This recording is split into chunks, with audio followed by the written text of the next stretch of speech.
गेल्या वर्षभरापासून संचालक मंडळाची नियुक्ती होत नसल्याने आणि माजी एमडीनं केलेल्या गैरव्यवहारासंदर्भात कारवाई होत नसल्याने हाफकिन जीव औषध निर्माण महामंडळाचे अध्यक्ष डॉक्टर रवी बापट यांनी आपल्या पदाचा राजीनामा दिलाय।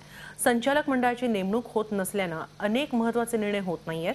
तसंच हाफकिनचे माजी एमडी प्रकाश साबदे यांनी केलेल्या गैरव्यवहार प्रकरणी राज्य सरकार कोणती कारवाई करत नाहीये। या मुद्द्यावरून डॉक्टर रवी बापट यांनी राजीनामा दिलाय। संचालक मंडळ नियुक्तीचे अधिकार मुख्यमंत्र्यांकडे आहेत। बापट यांच्या राजीनाम्यानंतर आता मंत्रालयात संचालक मंडळ निवडीला वेग आल्याचं समजतंय। पण काही कर्मचाऱ्यांच्या मते मुख्यमंत्र्यांनी बापट यांचा राजीनामा स्वीकारू नये अशी मागणी आहे। संचालक मंडळ नसल्या कारणामुळे हाफकिनमधील सर्व प्रश्न प्रलंबित आहेत। त्यामुळे डीपीटी प्रोजेक्ट असू दे, फार्मास्युटिकलचा ओव्हर बजेट जो वाढला आहे रिवॅम्पिंगचा तो असू दे, सगळे प्रस्ताव बोर्डामध्ये अप्रूव्हसाठी आहेत, पण बोर्ड ऑफ डायरेक्टरच नाही हाफकिनमध्ये।